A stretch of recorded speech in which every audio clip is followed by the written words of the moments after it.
Bonsoir et bienvenue. Ce soir, on plonge dans un document vraiment fascinant.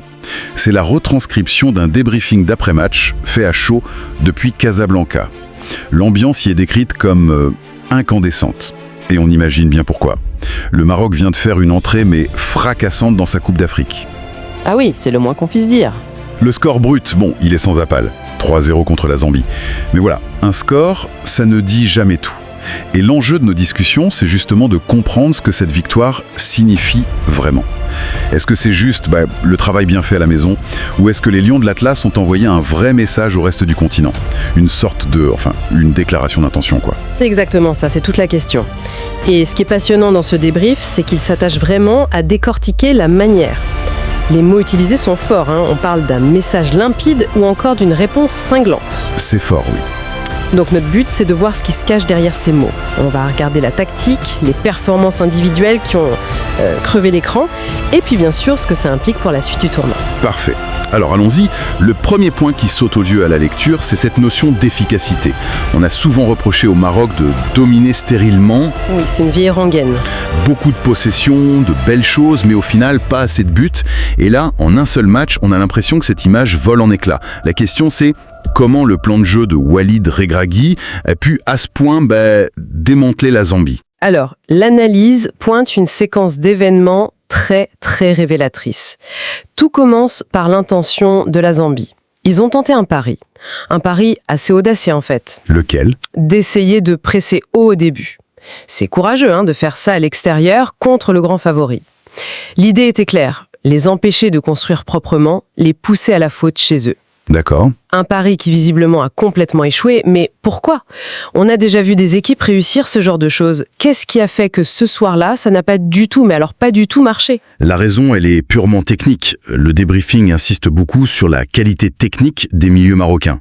Un pressing haut, ça ne marche que si vous arrivez à piquer le ballon. Logique. Or, là, les milieux marocains ont été exceptionnels dans leur résistance à cette pression. Ils ont réussi à casser les lignes avec des passes, des dribbles. En gros, le plan zambien s'est heurté à un mur de sérénité technique. Et puis, il y a l'élément qui fait tout basculer. Le premier but, j'imagine. Le texte dit qu'il arrive assez tôt. Ça a dû avoir un effet terrible sur leur plan de jeu. C'est plus que terrible. C'est un point de rupture total, tactiquement et psychologiquement. Quand votre plan A, qui est un plan agressif, est non seulement contré, mais qu'en plus vous prenez un but... Vous êtes perdu. Voilà, vous vous retrouvez dans une situation impossible. Les Chipolopolos, c'est le surnom des Zambiens, ont été forcés de se découvrir. Ils ne pouvaient plus attendre. Ils ont dû se projeter, prendre des risques pour revenir. Et ça, c'était exactement ce que le Maroc attendait. Un piège en quelque sorte. Ils leur ont tendu un piège. C'est ça. Et une fois les espaces créés, ils se sont engouffrés dedans. Le document parle d'un véritable festival, d'une utilisation de toute la largeur du terrain. Ce ne sont pas juste des mots. Ça décrit une stratégie très précise. Tout à fait. C'est l'image d'une équipe qui étire le bloc adverse jusqu'à ce qu'il craque. Quand on lit les noms cités, Hakimi d'un côté, Mazraoui ou Adli de l'autre, on comprend l'idée. Ces joueurs de couloir ont multiplié ce que le texte appelle les dédoublements incessants. C'est un cauchemar pour une défense saine. Un cauchemar, vous ne savez pas qui suivre. Le latéral qui monte, l'ailier qui rentre, et cette largeur, elle a créé des brèches énormes au centre de la défense zambienne. Et ce qui est frappant, c'est que ce ne semble pas être juste une addition de talents individuels, mais quelque chose de plus collectif.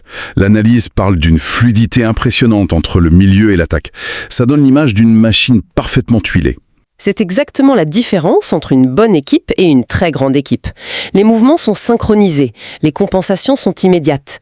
L'analyste à Casablanca note que l'équipe marocaine dégageait une sérénité totale, même pendant les rares moments où la Zambie poussait un peu. On avait l'impression qu'ils savaient exactement quoi faire, à chaque instant. Une maîtrise absolue. Cette maîtrise, c'est une chose, mais il faut la concrétiser, ce qui nous amène au but. C'est souvent là que ça coinçait par le passé. Le débriefing insiste sur un réalisme nouveau, quelque chose qui n'avait pas toujours été vu. Qu'est-ce que la nature de ces buts nous apprend ? nous apprend que leur palette offensive est devenue extraordinairement riche. Les 3 buts, c'est presque 3 cas d'école. Le premier est décrit comme une action collective d'école. Le jeu pur. Voilà. On imagine une séquence de passes rapides, de mouvements, qui aboutit à un but qui a l'air simple, mais qui est très complexe à mettre en place. C'est la validation de cette fameuse fluidité. D'accord, donc ils peuvent marquer sur une action construite. Mais pas seulement, j'imagine. Non, et c'est là que ça devient vraiment inquiétant pour la concurrence. Le deuxième but, lui, vient d'un exploit individuel dans la surface. C'est l'arme fatale quand le collectif est un peu bloqué. Avoir un joueur capable de dribbler 2 adversaires dans un tout petit espace et de finir, c'est une autre option. Une autre clé. Et le troisième enfant de match est là pour sceller le sort de la rencontre, c'est le but du tueur. Celui qui dit « c'est fini, il n'y a plus aucun espoir ». C'est très intéressant. Donc, en un match, ils montrent qu'ils peuvent marquer sur action construite, sur un coup de génie, et en contre, pour achever l'adversaire. La panoplie est complète. On cite des joueurs comme Brahim Diaz en Essiri, qui ont rendu l'animation chirurgicale. Face à ça, la question se pose. Est-ce que la Zambie a été, je cite, trop naïve ? La réponse du texte est très juste, je trouve. Elle est nuancée. Naïve, je ne sais pas, mais dépassée, c'est certain. Et ça change tout. Ah oui, ce n'est pas la même chose. Non, ça suggère que ce n'est pas tant une faute de la Zambie qu'une incapacité à contenir la puissance marocaine ce soir-là. L'analyse précise d'ailleurs que peu d'équipes en Afrique auraient pu résister à une telle vitesse de transition. C'est une façon de dire que le mérite revient d'abord et avant tout au Maroc. D'accord, donc on ne peut pas tout mettre sur le dos de l'adversaire, mais une performance pareille, ça ne repose pas que sur l'attaque. Un 3-0, c'est aussi une défense qui a été solide. Qu'est-ce qu'on en dit ? Absolument, et le débriefing n'oublie pas ce point. La charnière centrale, Aguerd Saïs, est qualifiée d'impériale. Solide, serein, mais le détail le plus révélateur pour moi, il concerne le gardien, Bono. Ah oui. On nous dit qu'il a passé une soirée relativement tranquille. Ce qui est logique dans un match dominé comme ça. Oui, mais c'est la suite qui est capitale. Malgré cette soirée calme, il a réalisé l'arrêt qu'il fallait au moment le plus important du match. C'était un arrêt décisif alors que le score n'était que de 1-0. Ah, ça c'est un point énorme, hein. C'est le genre de moment qui fait basculer en match. Si la Zambie marque à 1, on parle d'une toute autre histoire. Le doute s'installe, le public commence à trembler. C'est la marque des grandes équipes, ça. Avoir le gardien qui fait l'arrêt clé, même quand il a peu de travail, ça montre une concentration maximale.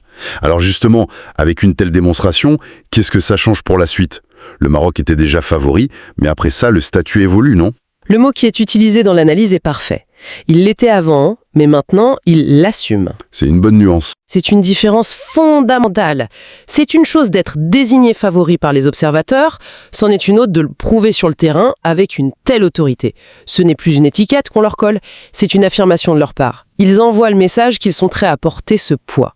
Et au-delà de l'aspect psychologique, cette large victoire, elle leur donne des avantages très concrets pour la suite du tournoi, j'imagine. Énormément, oui. Le document en liste plusieurs qui sont essentiels dans une compétition comme celle-ci. D'abord, la possibilité de faire tourner l'effectif sur les derniers matchs de poule. Ça, c'est crucial pour garder les cadres au frais. Pour les matchs à élimination directe ? Exactement. Ensuite, donner du temps de jeu aux remplaçants pour que tout le groupe se sente concerné, mobilisé. Et enfin, gérer les cartons jaunes pour éviter les suspensions bêtes plus tard. C'est déjà de la gestion à long terme. C'est une gestion de champion, en fait. On ne pense pas qu'au prochain match, mais à tout le parcours. Et du côté de la Zambie, alors, on doit les enterrer après ça ? Non, et l'analyse est très claire là-dessus. Il ne faut surtout pas tout jeter. Parfois, il faut juste admettre que la marche était trop haute. Jouer le pays hôte, en pleine bourre, dans un stade en fusion, c'était peut-être le pire tirage possible pour commencer. Il faut relativiser cette défaite. Ce qui nous ramène à la performance marocaine. La conclusion de cette partie est très très forte. On y lit que c'est la force des grandes équipes de gagner avec la manière, tout en donnant la pression qu'elles en ont encore sous la semelle. Cette idée est presque effrayante pour la concurrence. Oui, l'idée qu'ils ont gagné 3-0 sans même mettre à 100%. C'est ça. C'est sans doute le message le plus puissant de cette soirée. Ce n'était pas une victoire à l'arraché, où ils ont tout donné. Non, c'était une victoire en contrôle, maîtrisée, qui laisse penser qu'ils ont d'autres vitesses en réserve. Les futurs adversaires qui ont vu ce match doivent se dire s'ils font ça sans forcer, qu'est-ce que ça va être le jour où ils devront vraiment accélérer ? Bon, en résumé, Si on synthétise ce débriefing, cette victoire, c'est bien plus qu'un bon démarrage. C'est la confirmation d'un statut.